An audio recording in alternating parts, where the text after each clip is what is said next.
sessions which are tailored towards the residential and nursing care.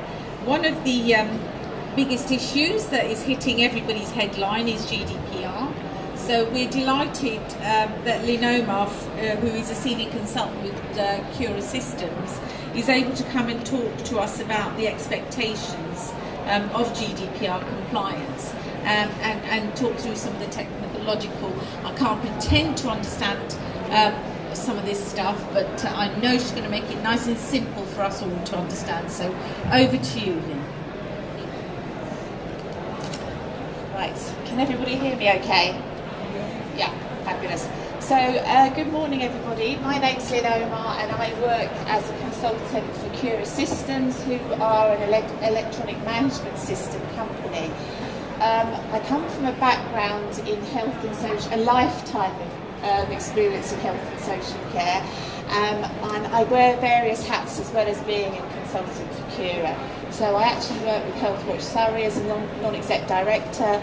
I'm a volunteer at my local hospice, and as I say, I've got a wealth of doing voluntary work within health and social care. So what I'd really like to talk about today is kind of how things are changing, and I think we all realise that things are changing, but I'd just like to take you down a small journey in one aspect of our lives, which I think by the end of my presentation hopefully you'll realise that there has been a massive amount of change. So just before I start my presentation, is there anybody in the audience that doesn't own a mobile phone? Okay, it's a bit difficult for me to see here. Has anybody put their hands up? Nobody? No. Okay. What about whose parents have got a mobile phone? Who do own a mobile phone? Okay, so quite a few. What about grandparents? Who's got grandparents that use a mobile phone or the internet technology? They're quite savvy. Yeah. Okay, cool, that's good. So we've got nobody that doesn't use a mobile phone, and we've got various percentages of people through the generations that are embracing technology in their day-to-day lives. Okay, so my talk, I do various talks, and my talk today isn't totally concentrating on GDPR, but obviously we are here and we do have a stand, so if you have specific issues that you'd like to speak to me about, please do come and speak to me. But I'm going to be talking about one area that we have developed as a company and the issues around all of that. So the 25th of May came. Did anybody's ceiling fall down or the walls fall in when the day of GDPR compliance actually hit us? Hopefully nobody did they? Because there's been a massive amount of hype behind the whole GDPR issue. But I really genuinely feel that the majority of you in this room will be compliant, because a lot of what has been suggested within the outlined rules as far as GDPR is concerned, you are already doing.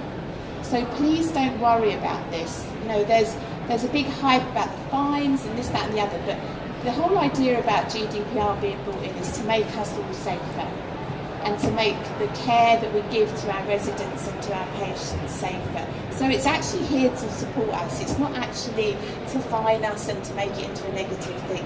So please remember that. And as I say, we are here if there's any specific things that you'd like to ask us about.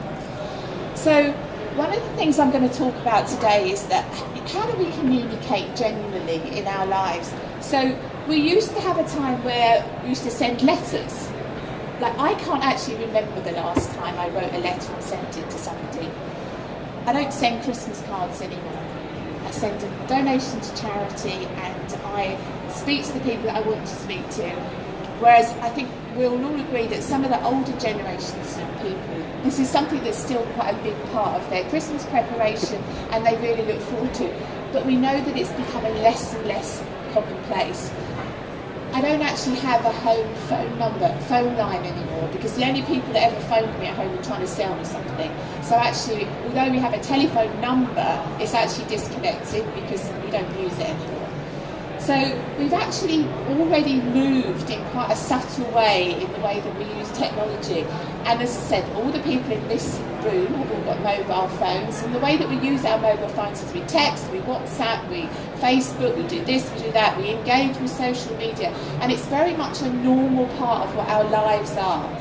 So I'm sure that the majority of us have either a desktop computer or an iPad.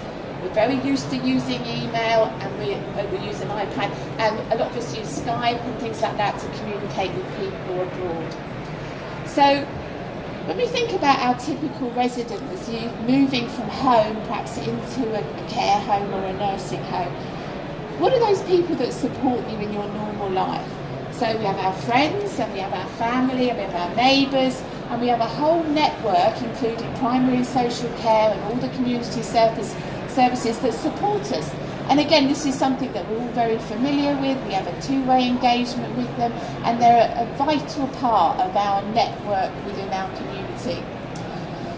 When we transition into care, for whatever reason that might be, we go from being a very independent or semi-independent person into a care setting, because that's the reason for going into care, is that actually somebody's going to be there to help us look after ourselves, to support us.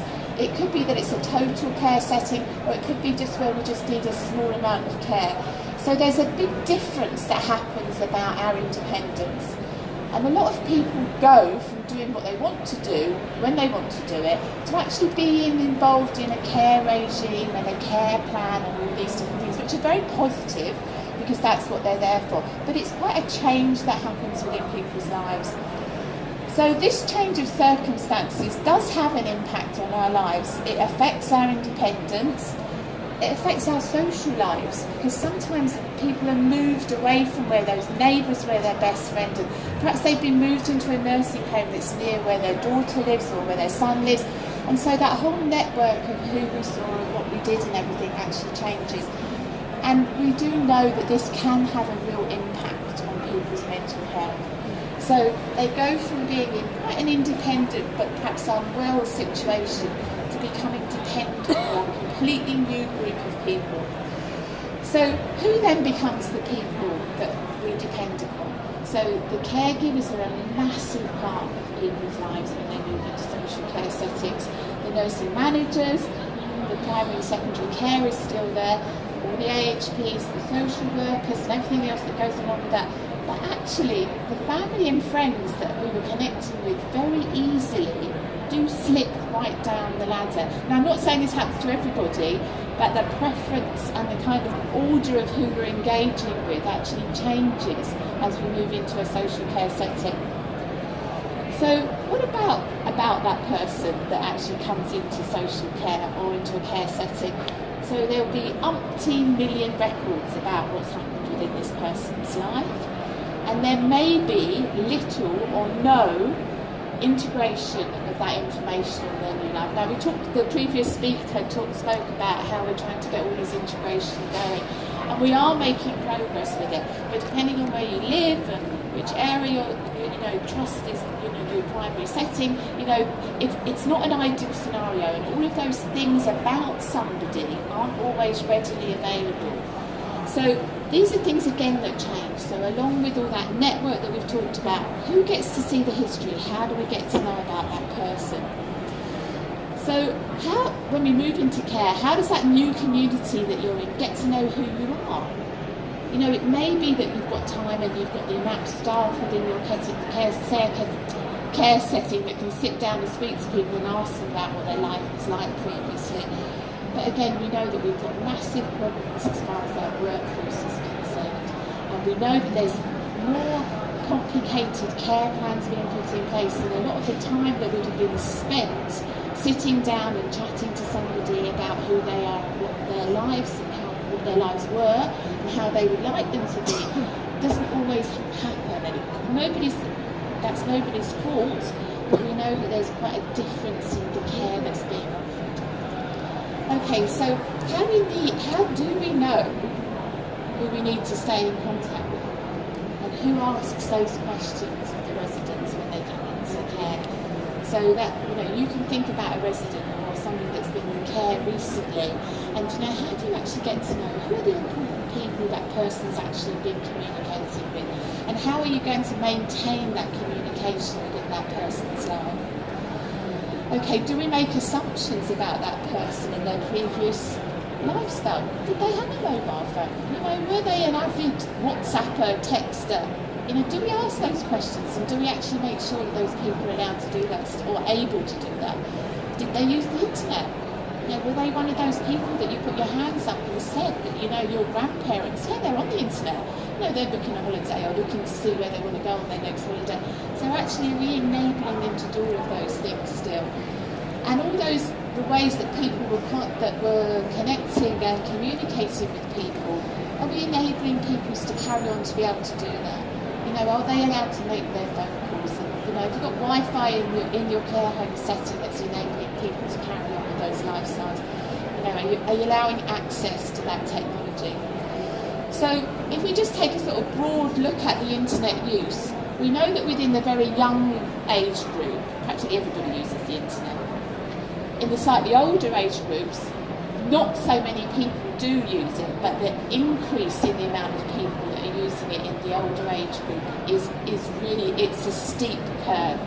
So we know that those older people that we just made assumptions for, they're the ones that actually are the new taker-uppers of the technology. You know?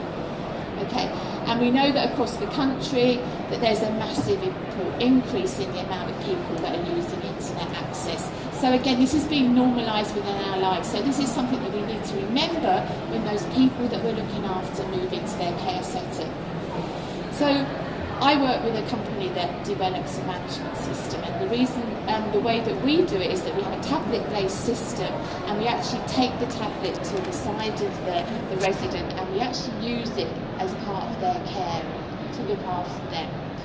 Okay, so we know that the mobile technology is available, and we know then with this mobile technology that all that information that you needed to know about your resident will be will be put into the technology, and it will go to the side of the resident's bed or wherever they are, so you can actually see about your resident. Obviously the information does need to be put in, but it's great that if it is put into the system, you then can use it to be able to actually find out more about the resident, and also to make sure that all those networks and everything else that was such an important part of their lives is maintained. Going back